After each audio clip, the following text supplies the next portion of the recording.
All right, everyone, welcome back for another episode of This Week in Charts via Carnivore Trades and Wall Street for Main Street. If you had not done so already, don't forget to give the video a thumbs up, like, comment, subscribe to the channel. Come find Jason on Patreon. Come find me on carnivoretrades.com for swing trading alerts, analysis, and live day trading. I'm going to be doing a sale next week on Active Trader, so stay tuned for that if you're into day trading.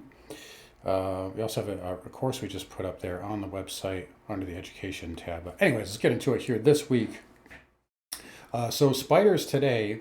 So I'm going to say pretty much the same thing that I said last week, which ended up being wrong.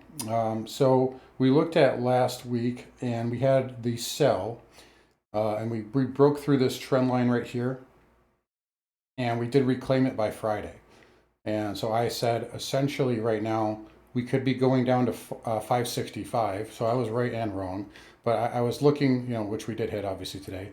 But I was looking for, something kind of like this, into 565. And we pretty much just went straight there. And we got there today. So Monday we gapped higher and sold off pretty good. And I said, I don't know if bears really want this because you're not really building resistance when you fade things that quickly. You're not putting in, like even in August, we had lower high, lower high. There isn't really a lower high attempt here, at least per se. You have one day, but I like to at least see at least 2 or 3 days of a rally before, kind of shorts, before even attempting a short. And we didn't do that. So we went straight into 565. There's a lot of support here for multiple reasons. A big dealer level, so a lot of options dealers at that strike here, a lot of puts sitting at that strike, and that's getting defended. But you can see if we zoom out here from the bull market low, just take a fib to the high, a good perfect 236 right on the money. That lines up perfectly with the previous all-time high, and roughly the 200 moving average and this megaphone kind of trend line here, or broadening trend line. So we hit that today and we bounced. So I'm going to say the same thing I said last Friday. I think we could get a bounce here. So that was not to be the case last week, but we'll see where we end next week. We also can take a look at the triple Qs here. And right now, if we look at the weekly, again, there's the bull market trend line, weekly 50 MA, and it held by the end of the week. So I would give the bulls the benefit of the doubt here, just because we're getting pretty oversold here in the short term. But it was definitely a risk-off type of week. Hedge funds selling at the fastest pace of all time in net week 2 notional net flow. Additionally, another thing I track here is net gex, and the put call on that gex too. I heard a lot of talk about, retail is buying the dip and so on and so forth. Hedge funds are selling. I don't know. This is minus 5 million. I don't know if you guys follow this or not, but that's a lot. So put call here. Since I've been tracking this on gamma exposure, I've never seen it above 2 for more than a single day at a time. And we got 5 out of the last 6 days of above 2. So almost damn near 3-to-1 put call. And these are, short term too. These are not, it's not going to show up in the normal put call ratio. So they're in a big hurry to get down to that 565 area, and we'll see if we can bounce here from there. We had jobs this morning that came in a little weaker than expected. I thought it was going to get crushed. Not crushed. I thought the number was going to miss by a ton. It didn't, and we'll see if they get revised down. But nonetheless, market able to scratch out a gain despite the weak data. One of the things that we've been talking about a lot is dollar yen, and that is managing to close green here. It did hit a 618 retrace, and it is green. So it got a nice bounce there. We'll see if that can keep going. That can help stabilize the market. You can see a little bit of divergence there in sellers versus price, and we'll see if the market can keep going and get some sort of a relief rally. I don't think that the bulls are out of the woods. I still think we need to clear 585 on SPY. So pretty much Wednesday's high to get any sort of confirmed bottom for now. But it's a good level here, and we'll see if that can continue going. A lot of money right now is being, there's a lot of hoopla going on with Europe. Look at the DAX here, and so their yields are out of control right now, and a lot of money's chasing these European stocks. CAC 40 holding up, and 100. That's an EK, UK 100 near all-time highs. So we're seeing kind of some capital flight here. And right now, believe it or not, I know it goes against conventional wisdom, but the dollar rallying will actually help stocks, I think, in the near term. And again, it held the 618. You can see the euro here. You know, slicing through the 200, we'll see if it backs off. Usually those 200 moving averages get pierced and then they kind of reverse. I think that'll help stocks. So that's what we're looking at right now. If we bounce here, I would say kind of minimum targets like 590 on SPY. If we keep going down, I don't see us going past 560. If we really dump, I mean, 550 would be a buy with both hands level. QQQ again hit that trend line here. 500's first stop, and then we got that Wednesday high, and then I could see 510 easily after that. IWM also into the weekly 100 and 200 moving average. So good level there. Also, if you just simply subtract 245 minus 215, 30 points, 230 minus 30 is 200. We basically made it there. So some of these levels, some of these indexes coming into big levels here. Heck, I mean, we can go over individual stocks. Meta 600, Tesla near 250. So a lot of things hit some big levels here this week. Nvidia 110. So, but anyway, Dow here again held up the most this week. Again, that makes sense. It's more of a risk-off index. Blue chips, not surprising. We'll see if we can retest that trend line there. Maybe it comes down for the 200, early next week. SMH up nicely today. Again, holding that down sloping trend line. Broadcom with a smash quarter, guiding up too. I think honestly, if you want to own a chip stock, this is way better than Nvidia. And I think their CEO is better than Jensen too. I think Hawk really knows what he's doing. Side advice there, not financial advice, but it's just some thoughts. But anyway, yeah, SMH getting a bounce. We'll see about that. IGV again slicing the 200, closing back above. Interestingly enough, the transports here, green not 2 out of the 3 last trading days. So it did sell off and did break this trend line, but no real follow through. And again, like I said, it held up green 2 out of the last 3 days versus the market, which was, okay, I guess, yeah, it was green out of the last 2 days, but we made lower lows, right? And yesterday was ugly and the transports were inside. So I almost had to eat my words there, but anyway, 2-year yield continuing up. So Powell's got some issues here, but he's got a little wiggle room right now. I think rate cuts. I think the odds went up a little bit for June, but right now, I'd say you really need to start getting down towards 3.8 just to really increase that. But again, we had weak economic data this week. Challenger job cuts yesterday had 104, like it was like 110% increase year over year because of Doge, and yields are going up even with that. So, and I mean, Besant has said this. He's not stopping the train. So they're going to continue issuing. So I mean, they can say they're cutting with Doge, but devil's in the details here. 10-year came into a really good level, and I like yields for a bounce here. And they already started that. Home builders here, green out of 3 out of the last 3 days. So they're outperforming, they're bucking the trend. They hit a very nice weekly level, 97.50, 100 moving average, good tail candle, closed green on the week.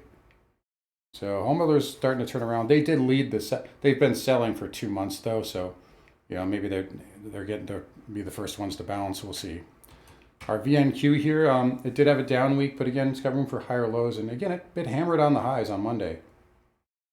And again, Monday, spiders, slammed, right? VNQ, green. This can really break out if we break above this weekly red bar. I'm not surprised it pulled back this week, though. That's major resistance.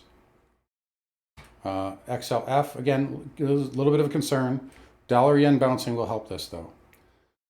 That said, you still got higher lows here. And again, we'll watch this trend line here. I don't know, sometimes technical analysis is art. Maybe we just got to do that. It's, now if it goes down next week and goes there, then we'll just say, okay, it hit that. But, for now, let's just leave it there. But watch that dollar yen. KRE, again, Just hanging on to that 200. Well, it's closed below technically, but it's right there. It's all held the weekly 200. We'll give it that. How about that? That's more important. But big level right here. Look at this shelf. And it held the weekly green bar low. That's more important even than anything, honestly. BE, large banks, held the weekly green bars and the weekly 200. Broker dealers closing flat, slight lower low there. This is ridiculously top heavy. Oil here with a nice bounce, although it did go lower.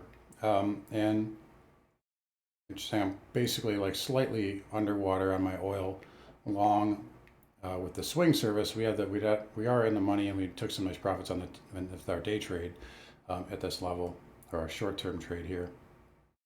But I do like oil for a bounce, and I'll tell you why. Because we went straight down into this big area right here, and we held 67. 67's been a 66.50 to 75. Been a big point of control here for like 2 years, and we went straight into it with no bounces really, and we're getting one now. Additionally, again, another headline this morning: Putin saying that he's open to peace talks. That's a big one. Why is oil green, right? If that's the case.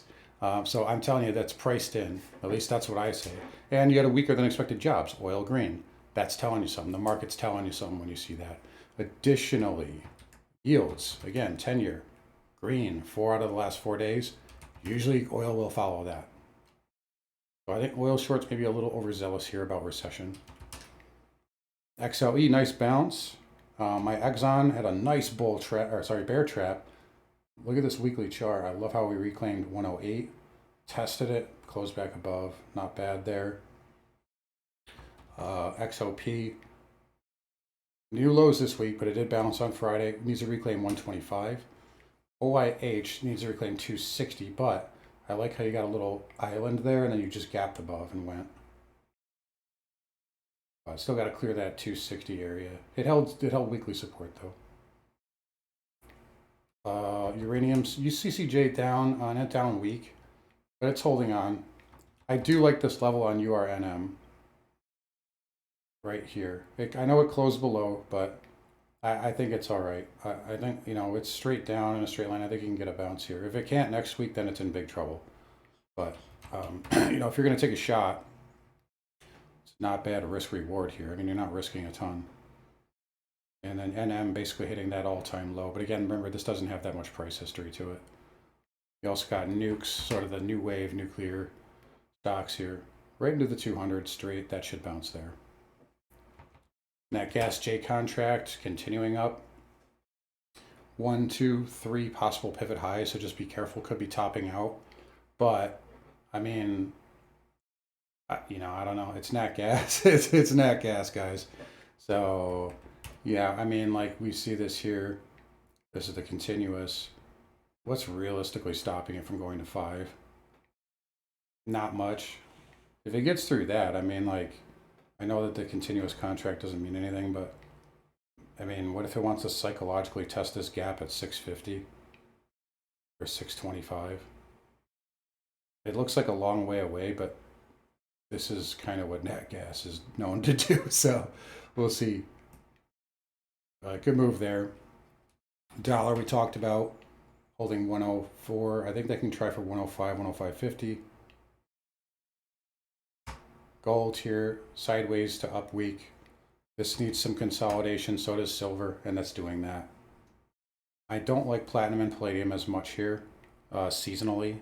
We'll see if that can change. China's doing stimulus, so that's helped out, but they didn't really rally that much this week. Palladium has a little kind of bull flag here, but below the moving averages, so you got to be careful. Copper with a breakout week. We talked about this falling wedge, 1, 2, and another one there. So still a lot of resistance at 480 though, but you got a big fat W here. So we'll see if that, let's see the weekly, yeah. I'm just still up on this. All right. Bitcoin here, strategic reserve is confirmed, but we sold off anyway, so probably priced in a little bit. What I like for stocks and I like for Bitcoin is we had that nice pierce of the 200 MA last Friday. It held and we made higher lows all week. Why I like that for stocks is because this is like, you know, everybody tells me is a levered NASDAQ. And if that's the case, and this is making higher lows, that's probably not a bad thing. So we'll see. Still got to get through 91.5 to 92. And then I think we can test 100K. I don't think we're going to get through that right now, though, just so you know. I think the top is in for a little while. But anyway, Spider's here. Probably lose my voice now. We had the webinar earlier this week, and it's been a wild week here. But anyway, so Spider's holding up. Again, nice bounce off the 200. We reclaimed that. Got to break 585 to really bottom. And then we can look at, you know, 590 to maybe close to 600 with that trend line there on a retrace. But we're not out of the woods yet. It is a month of March. Got a lot coming on. We got FOMC soon, so just be careful. It's still treacherous. Anyways, guys, I'll wrap it up here. Again, you guys take care. Don't forget to come find Jason on Patreon. Come find me on carnivaltrades.com. See you guys all next week.